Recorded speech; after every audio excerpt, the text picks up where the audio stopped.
Hello everybody, this is Pizzscn here, and today I'm going to be doing a very unusual review.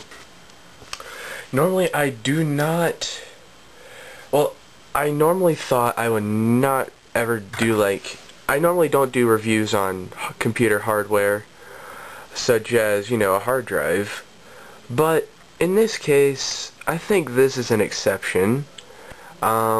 And so I'm going to do that. I'm going to do a review on this hard drive here. And another thing you might be wondering is, okay, so where did you get that? We never saw an unboxing for it, because I normally do unboxings on stuff like this.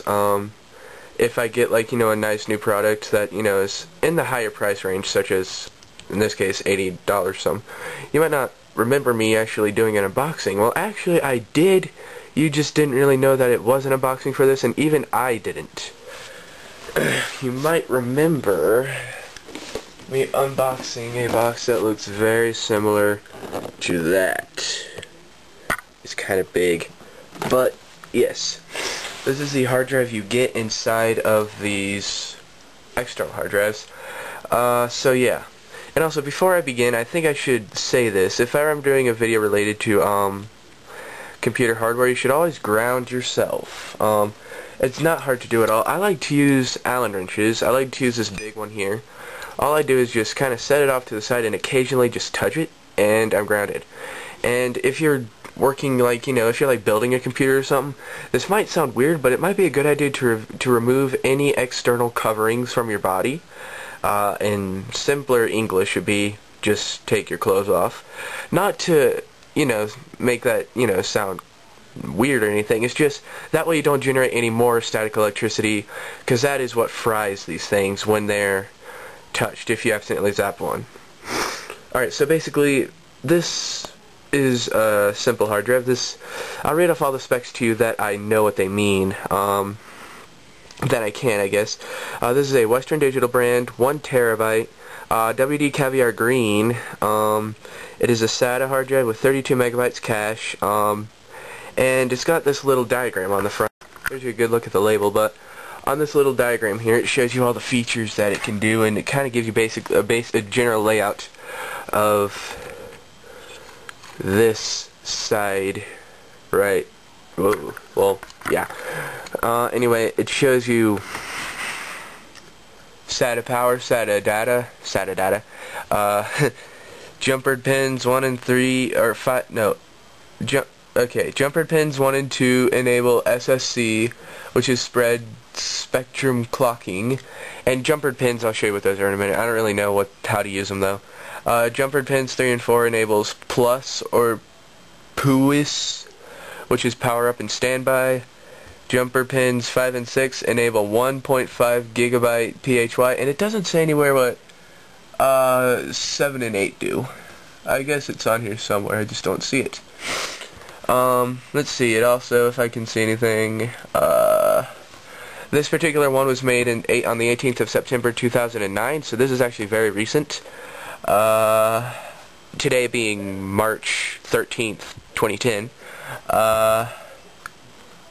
Yeah, it's 5 volts, 5 volts DC rather, and 12 volt, wow, it's got 2 different voltages. I don't know which one's the official one.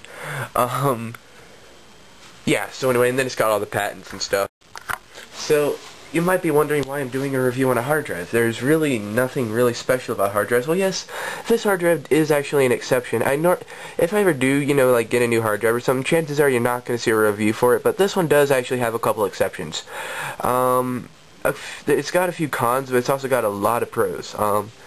And these are some that I really think should be made known to everybody. Alright, well, first of all, I'm going to come over here so that way I don't have this tripod in my way. First of all, well, basically, if you haven't, if you remember, I said this is a Caviar Green model. Basically what that means, this is an eco-friendly hard drive. Now, which means that it just runs at a lot lower power, but it also has a small drawback. Or it might seem like a small drawback, but there is actually a significant difference.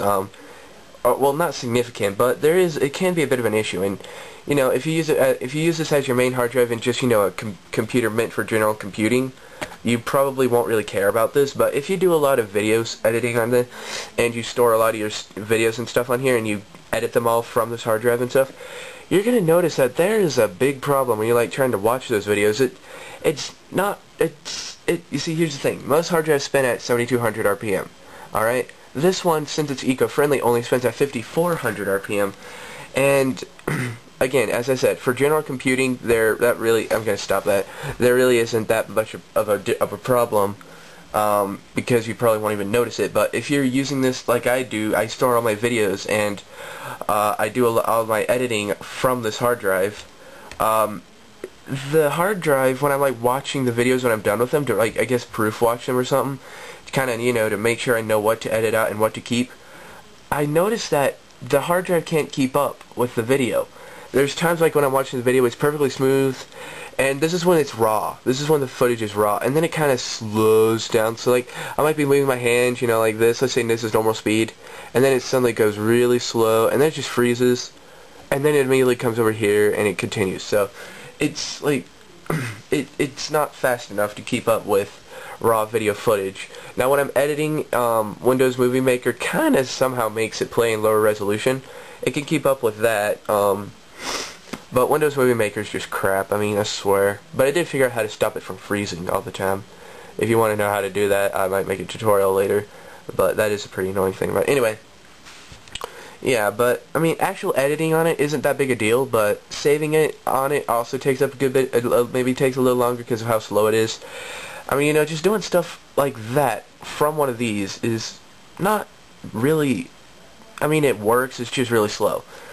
It is really, really slow for what I use it for. But on the pros side, I guess, it is a rather quiet one. It is a rather quiet hard drive, although I will say sometimes when it's like, you know, doing something like I'm saving videos on to here, and I come into my room, the little servo arm, which is moving back and forth, you know, writing the data, I can hear. It's like I can almost feel it just going in my room. It's like really just a weird vibration sensation that I don't really know if it's really, I don't know if it goes all throughout the house, but it is a bit annoying. Yeah, but it is actually getting a little bit loud. It's not loud, but it's starting to get to the point where I can hear it. You know, I can hear it. And I've only had this thing for, let's see, I got this on my birthday, which is January 17th, 2010. And I've used it pretty diligently since. It's been keeping a constant backup of my computer, except for right now, obviously, it's not even in there. I've been using it as an external hard drive. I haven't really put this inside the computer yet. Which might be another reason why it's so slow, because USB is a lot slower than SATA. SATA is the fastest connection to the motherboard, because the data doesn't have such a long distance to travel. So yeah. Let me see. I'm trying to think of some other things to say about it. It definitely is quiet nonetheless, even though it does get loud kind of quickly. Well, but today being March 13th, I've had this thing for almost only 2 months, maybe 2.5 months, and I can already start to hear it clicking a little bit. Not clicking, but you can kind of hear a little bit of rumble noise. It's that kind of noise. And I might, if I have enough time, because I do only have 12 minutes of video left on here, I might plug it in and let you hear it towards the end of this video. Let's see, anything else that I am noticing? Well, allow me to show you a little something, I guess, just around it. I mean, even though it is a hard drive, you should already be familiar with this, but I will show you around it, even though it looks pretty much the same as most. Alright, so it is a SATA, so you've got, this is kind of like the anatomy of the SATA hard drive, I guess. This here is your power, the long strip is your power, and this is your data. And then here you got these little pins. Those are what they were talking about by jumpered pins, what I was saying at the beginning, those other specs I was reading off to you. And then you got your little circuit board. You know, I don't know what these little tape things are there. Yeah. I mean, it's basically exactly like all other hard drives. And it is 3.5 inch, obviously, as you can see. I have to use my whole hand to hold it. Whereas on this, 2.5 inch, which, by the way, Oh no!